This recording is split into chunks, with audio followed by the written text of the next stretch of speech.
Today we are with Professor Kanagapathi ji, who is currently serving as a BJP Tamil Nadu Vice President, and is a well-known economist known for giving the Indian perspective on various issues, particularly related to economy and industry. And today we are going to focus on politics of Tamil Nadu. So, Namaste. So how do you see the anti-incumbency mode of DMK as the next year only we have elections? And how do you assess the today's current situation of the DMK and BJP in the state? There is strong anti-incumbency in the state against the DMK government. DMK government has failed in multiple fields. Administrative failure, failure in terms of economic performance, and failure in maintaining law and order, apart from huge corruption. So this is the biggest problem, as a result of which there is huge anti-incumbency.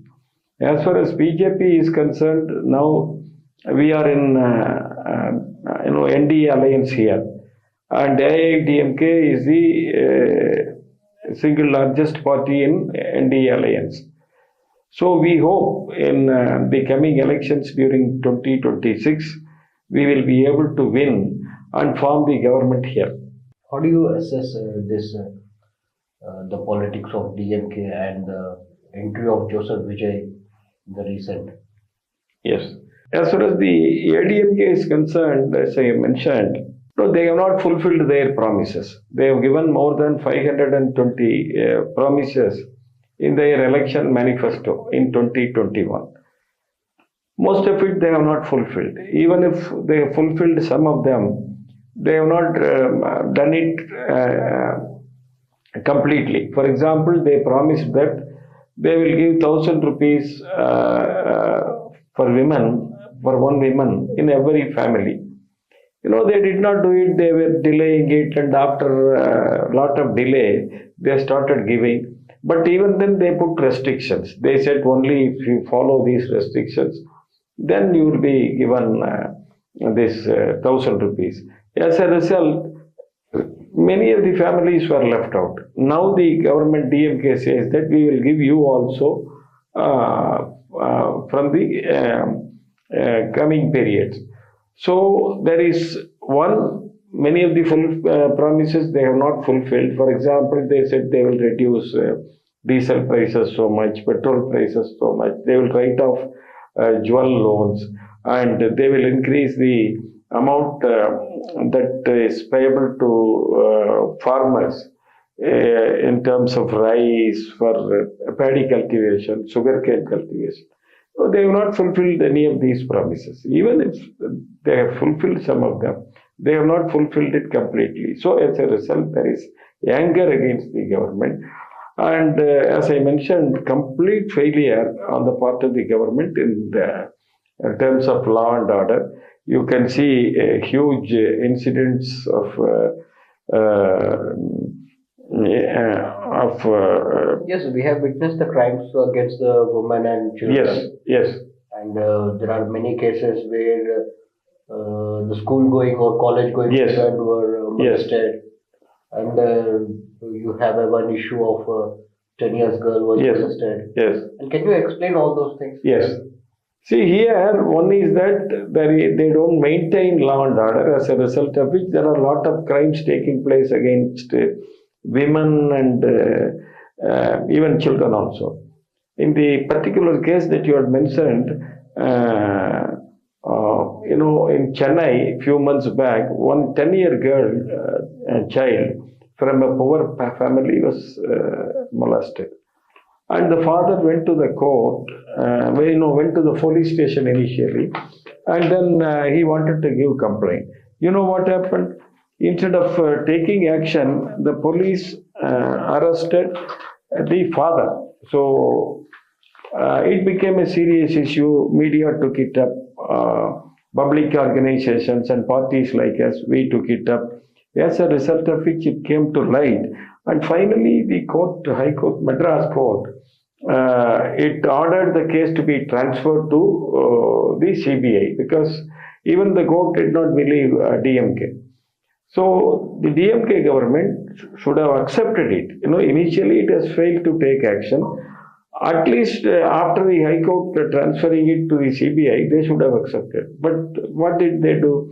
They went to the court, appealed the Supreme Court, requesting the court not to allow CBI to conduct the case. Can you believe it? For which the DMK government paid lakhs of rupees because they appointed highly paid senior lawyers in Delhi. So this is the level of administration in Tamil Nadu. In this case, one, they should have prevented. At least after coming to know, they should have taken action. Then third, even after the High Court asked them to conduct an inquiry, asked the CBI, they were not in favor. Why? Why? Then there must be some reason. So this is the level of administration. As a result, huge cases of crimes against women, from young girl to up to even 70-year-old women, were subjected to this kind of incidents. So this is the happenings that are taking place here. And apart from that, police has completely become ineffective because Chief Minister has no control over it, as a result of which a lot of political interference at the local levels and even from the ministerial levels. One. Second, policemen, senior police officers themselves, they have taken law into their hands and then they don't act upon it, as a result of which there are serious incidents of crime and a lot of thefts also taking place. For example, in our region, western region of Tamil Nadu, in one family, both husband and wife were murdered. So these kind of incidents are happening everywhere. So as a result of which, now we are suffering. Now I remember two things. One is delay in appointing the DGP, and another part is BSP state president. Yes. He was murdered. Yes. Dead road line. Yes. So how do you see these things? Because these are two very security and security related issues. Yes, these two, as far as these two incidents that you quoted are concerned, government has completely failed. So as far as the DGP is concerned, we all know the rule. Before the new DGP appointed, when the incumbent GDP is there, before his retirement, 6 months before the retirement, government should take action, should forward the names to the UPSC, which the state government did not do. So even after the earlier DGP's tenure was over, somebody had to go to the court, Supreme Court, asking the Supreme Court to take action. So one social activist from Madurai, he went to the Supreme Court. Then the Supreme Court directed the state government to take immediate action. But even then they did not do it immediately. After a lot of delay, they sent a few names as per the procedure to the UPSC. UPSC in turn had sent 3 names. After these 3 names, they have to select one person, but they have not done it so far because apparently the persons who are there in the seniority list they are very honest people. They don't toe the line of the state government, DMK government. As a result, they had appointed somebody who is in the 6th or 7th position in rank as DGP in charge. So they want to continue with him. So this is the level, even after the Supreme Court direction, they are not doing it. This is completely against the law. This is one. Second, as you mentioned, the Death of Armstrong. The death of or murder of Armstrong, who was the state president of a national party. He was completely, in the broad daylight. In the busy locality, he was killed. Even on TV, CCTV videos are available. But till date, they have not taken action. Again, somebody had to go to the court, and the Supreme Court directed the CBI to take up the case. But even now, they are not in favor. I was told that they are again going to the Supreme Court, appealing against the decision given by the Supreme Court. So they don't want CBI to conduct an inquiry. Now, why should they do it? Why should they do it? So this is the problem. So do they have any vested interest there, or do they want to hide something? So this is the problem in the state administration today. They are not even obeying the court orders.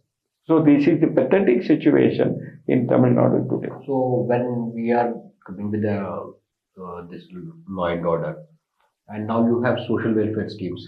Tamil Nadu is known for that, and almost all for the last 3 decades, they have promised a number of things, and they delivered to some extent. They did not deliver to. Now, are they going to continue the same phase in the coming elections, or do they have any additional promises to be made? Or, as you said rightly, they have not delivered the promises yet.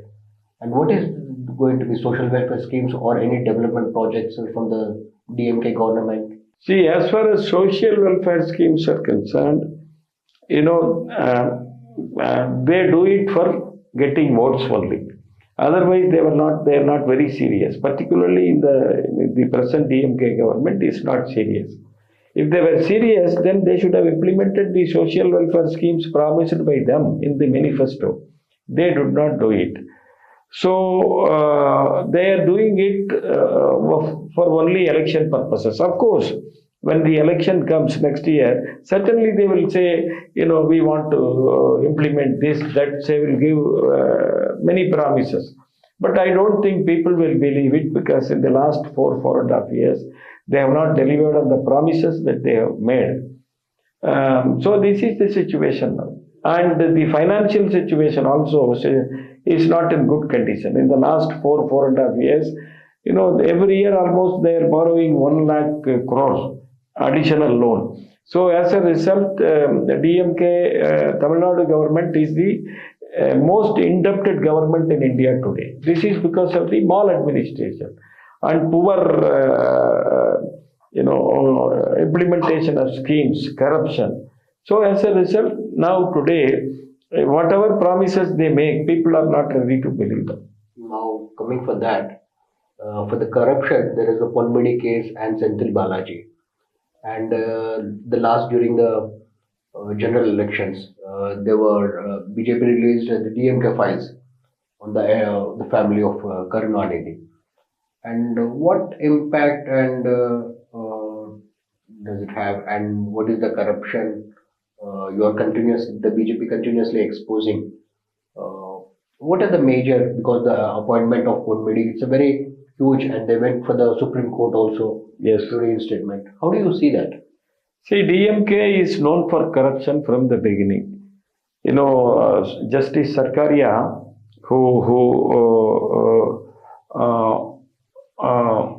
a commission was appointed under the retired Supreme Court Justice called Justice Sarkaria. So this Sarkaria commission, which went into the corruption cases against DMK under Mr. Karunanidhi, he said Mr. Karunanidhi was involved in scientific corruption, what they call scientific corruption. So they have been continuing this over the years, and the present government is the most scientifically corrupt government. As you said, against most of the DMK ministers, there are cases going on either in the High Court or at the higher courts. So again, in these cases also, they don't even follow the court directions. You know that Supreme Court had to finally intervene to keep this Senthil Balaji out, because as against the normal procedure, he was continuing as minister. DMK leadership allowed him to continue as minister without portfolio for many months. So this is the problem. Very recently, so last week, now Enforcement Directorate has written to the Tamil Nadu DGP, asking him to register a case against the present minister, Mr. Nadu. He is the Minister for Municipal Administration and Water Supply. Because he has similar to the method followed by Senthil Balaji in appointing, different personnel in transport department. This person also in the municipalities and different municipalities in Tamil Nadu, he has received money and then appointed them. So the corruption amount is around 880 crores, something around 880 crores, because the persons appointed were more than 2,500. So they have noted it and they have detailed it as to how only those approved by the minister and his family members, his brother's name is involved and his close associates' names are involved. So only they got the jobs. So this is the problem. So several cases like this are there. DMK is completely corrupt. So people have understood it. I think that they will give a fitting reply to DMK in the coming elections. Now in the politics, this is the current. This is going to be the third generation. Yes. The Karnataka is talented of the India. Yes. So how is the control of the family of the party in the state? Because the coming elections is going to be more or less the last phase of the Stalin and the new entry for the Udayinidhi. The DMK is completely dynastic party, and at the top level, the first family, they have already installed Udayinidhi, and now they are trying to install Udayinidhi's son Inbanidhi also, because now he is sitting in some of the party meetings and all. So now they want to see that the dynasty continues. Similarly, if you take the ministers, MPs, MLAs, district secretaries, which are the most powerful at the district level, all these leaders have their own children or wife, either as MP, MLA, or holding a very important party position. So this is completely a dynastic party with no role for others to come in. Can you imagine somebody from outside Mr. Stalin's family as CM in future? No, not at all possible. So this is the situation. So complete dynastic party. So that is the reason why it should go out, irrespective of the seniority. There are very senior leaders in DMK, who were there for 50, 60 years. A minister called Mr. Durai Murugan, he is there in the party for many years. He was an associate of Mr. Karunanidhi also. He was the longest serving MLA of the party. But he was not given deputy chief minister. First time MLA, Mr. Stalin's son Udayinidhi was given the deputy chief minister position. So this is the law. Now coming to the next politics phase. Now you have an entry of Joseph Vijay and the BJP is partnering with the AIDMK. Now how do you see these both, the entry of this popular Joseph Vijay? See, Joseph Vijay has a fan base. So he has fans across Tamil Nadu, particularly among the younger population, largely. Those who are below 20, 25, the age group. But how far he will succeed, we do not know. Of course, there were some expectations till the Karur stampede in which 41 people lost their life. But after that, the way he conducted himself, does not reflect his leadership qualities. For about almost a month, he kept quiet. And even later, he asked the affected families members to go to Chennai and then he met them. No, that is not the proper way. Even though he has given them 20 lakhs each family, but that is not the way,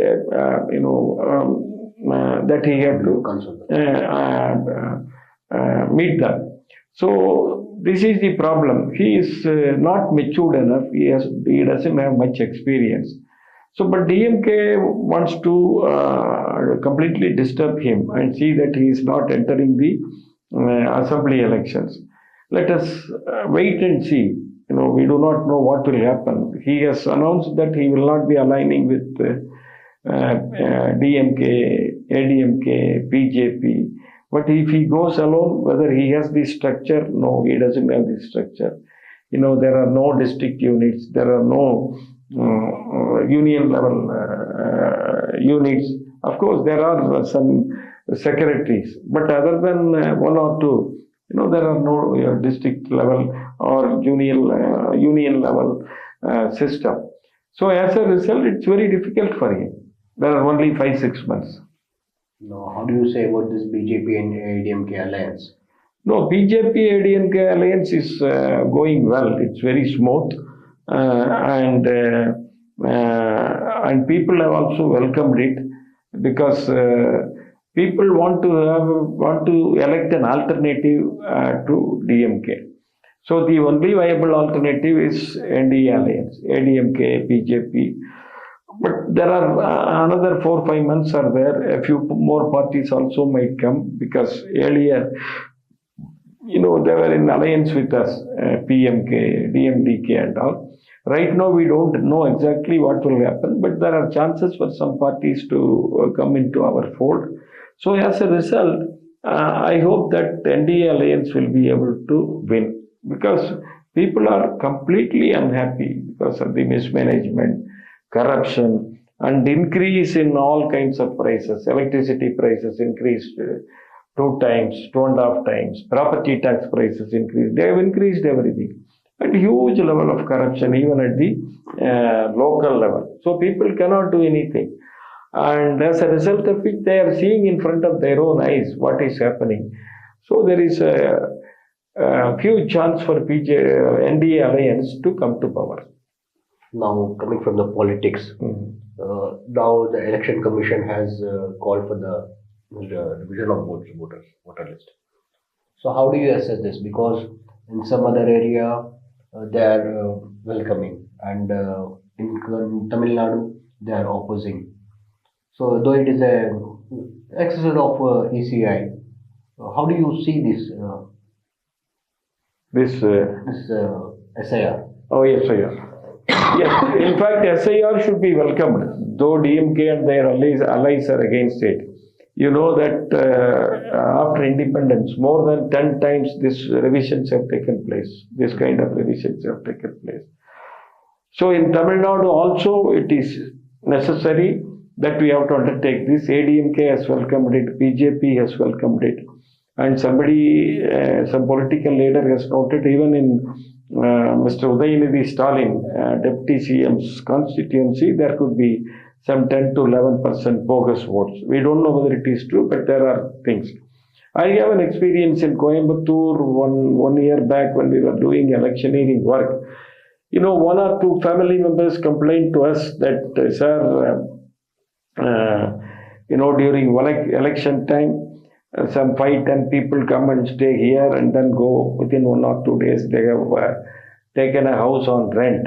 Then when we verified with our political these representatives, they also mentioned as, this region, last time somebody from Kerala came, people from Kerala came, and then they have their voter cards, IDs are there here. So this is our limited experience. So I think this special revision, intensive revision is absolutely necessary. Then only we can remove the bogus votes. DMK again is always known for this bogus voting. They always take pride in saying, I have voted 2 times, 3 times, many of them. So this special intensive revision is absolutely necessary for Tamil Nadu. Now, one is Election Commission. The other disturbing part is radical Islam. So in the last 3 or 4 years, the NIA has busted Islamic State modules, and you have the state police also who were able to capture the absconding terrorist for the 2 decades who was involved in the Coimbatore blast, and most of the raids and even the Bengaluru blast leads to Tamil Nadu. And how do you see this growing growth of radical Islam in the state, and how the security is from the state government? Whenever DMK comes to power, this, conversion groups, and these radicalists gain confidence and engage in this kind of nefarious activities. You are true that in the last 3-4 years, there are several incidents. Even in Coimbatore in 2022, one cylinder bomb, bomb blast took place in a car. So fortunately, it was early morning, so nobody died. But the person who was doing it in the car, who was driving it, I think his name was Mubin or so. So he died on the spot. But had he gone into the place where he was targeting, then we could have lost many lives and result leading to several hundred crores of loss of properties also. So this was one in Coimbatore. And in several places, as you said, now people are getting caught. In Tirunelveli, Coimbatore, Madurai, someone involved in this Ramalingam murder case, he was caught. And one person was recently arrested, for the reason that when Advani ji was visiting Madurai region, so he was involved in this pipe blast, bomb kind of thing. And somebody who was hiding in Andhra Pradesh for more than 25 years for a blast that took place in Tamil Nadu, he was recently caught. So this is a very serious problem. Unless the state government joins with the central government to take action, it's very difficult. But central government, particularly the NIA, is very active now here after having set up their office in Tamil Nadu, Chennai. So that way they are doing a very good work. But Tamil Nadu, due to their vote bank politics, they are not seriously interested in curbing these activities. Yes, now coming for the temples and the cultural part. Now recently we had a Murugan conference and there are a number of cases from the HRNC department where the activists have filed and there are many orders from the state high court saying to stop the construction and not to misuse the temple funds. And how do you see this? Yes, this on temple management is completely poor. I won't say poor. Again, in temple activities, one, they are corrupt. Then they are trying to take over the properties of temples, Hindus. So this government is completely anti-Hindu. You can understand this when the Deputy Chief Minister openly says that we want to eradicate Sanatana Dharma. And several ministers, top TMK leaders echoing the same line. And Tamil Nadu Chief Minister is perhaps the only leader in India who doesn't even wish the majority people on Ganapati, Vinayaga Chaturthi, on Saraswati Puja, Ayudha Puja days, on Deepavali. So this shows their anti-Hindu mindset. And it gets reflected in this temple management also. The affidavits submitted by them over the years show that during the last 25-30 years, more than 75,000 acres of land are missing from the records. Missing. That means, it has been taken over by the political vested interests and all. Second, temple properties everywhere are misused now. There are several court cases.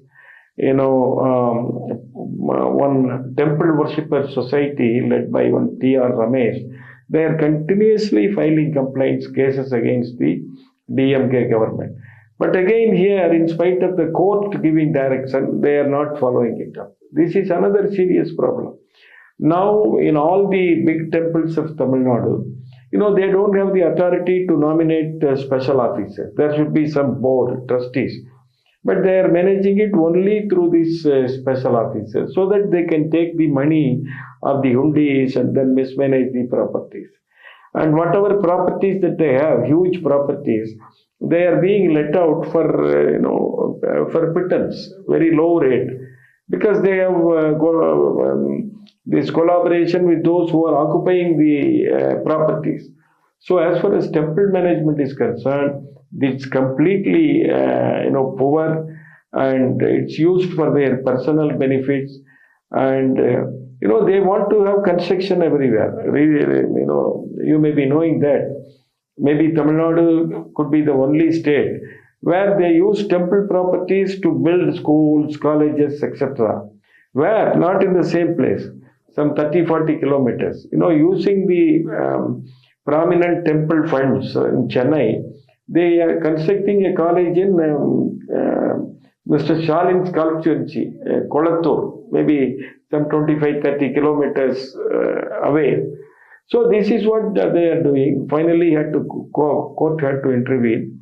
And recently, when they wanted to build structures in Annamalai, Arunachaleswara temple, court intervened and said no more constructions. So they want to get money out of it. So this is how they are using the temple properties. Now, recently there was a conference on Murugan conference in Madurai, and there was a Tripura hill, and it was claimed to be a Waqf property, and there was a huge protest from the Hindus, and the conference was attended by the Andhra Pradesh Deputy Chief Minister Pawan Kalyan also. Yes. And that was a very great development in the context of politics and as well as the culture. How do you view that impact on society? So people Tamil Nadu is a highly religious state, and we have the largest number of temples. And people, they join when they see that their gods are insulted. And you may be knowing that, you may remember that in Tirupparankuntram temple, somebody claimed it as a part of the hill as Sikandar Hill. And one group of people, led by one DMK MP, Nawaz Kani, they went to that part of the temple and took non-vegetarian food. Yes. So then it became an issue. So Hindu Munnani, Hindu Front, Tamil Nadu, they asked the people to assemble all of them in Madurai to give a fitting reply to the DMK government. So more than 5-6 lakh people assembled on their own, and on their own. Again, the DMK government wanted to see that it was not conducted. Say they put legal hurdles, administrative hurdles and all. But in spite of all this, court gave the permission at the last minute. So the meeting was organized. No policemen were there. So entirely managed by the Hindu Munnani volunteers. And it went well. People from all across Tamil Nadu, they came and participated in huge numbers, showing again that they have faith in God. And, they will assemble whenever their deities are insulted.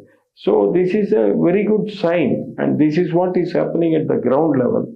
But only thing is, DMK government is completely anti-Hindu. Okay. Before we conclude, there is another very interesting subject, this Kachativu Islands. So now they are pushing into as an election discourse, though it is a closed chapter. It was in 70s. So how do you view that? No, they will completely fail. No, they will get exposed. Because it was during their regime here, DMK government, Mr. Karnanidhi was in power, and Mrs. Indira Gandhi was the Prime Minister, that Kachativu was handed over to Sri Lanka against all norms, because it was owned by originally Chedupati King of Tamil Nadu. We have records for that. But in spite of it, Mr. Karnanidhi, DMK government did not do anything. In fact, when the matter was discussed in Parliament, our leader, Vajpayee, took up the matter and then said, we should not hand over, India should not hand over Kachativu to Sri Lanka. And it was completely their mistake. And now they say, they ask the central government, you do this, why are you not doing it? They have committed a blunder, very serious blunder. Can somebody give up a land that was belonging to them to some other country? That too, that was a critical area. It's a very important piece of land. They did it, and now they say that you have to do it. People have understood that, and once they take up the issue now, people will understand and give a reply to them. Now there is another one to add. There is a language issue, calling for the imposing there, and there is a national education policy, and they have come up with a state education policy. So how do you see these relations between the center and the state government, and in implementing the schemes and policies? There are two things here. Some of the policies they implement, but they implement using their own name. That is why they have earned the name sticker government. So central government will announce a policy, but here they will use it as if they are doing it. They have implemented it. Even when the central government give majority of the funds, so they will say it's DMK's scheme. Prime Minister introduced this Awas Yojana scheme. Now these people say Kalanyar Kanavu Veedu. So Kalanyar Dream House. So this is how they are doing. This is one part.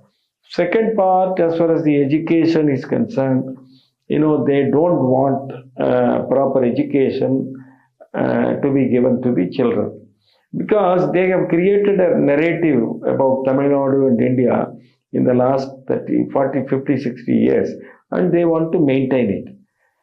Chauvinism they will create, and they will say Tamil Nadu is a separate part of India, which is completely wrong.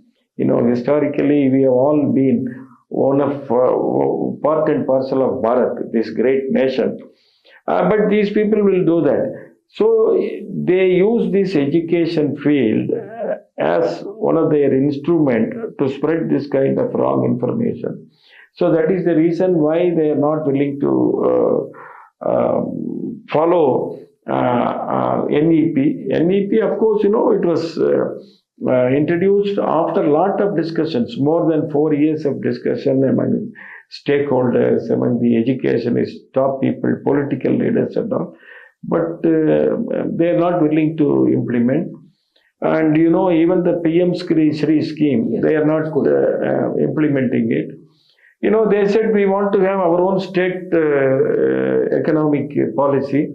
They constituted a group and they released the draft also. After that, nothing happened. So far they have not done it.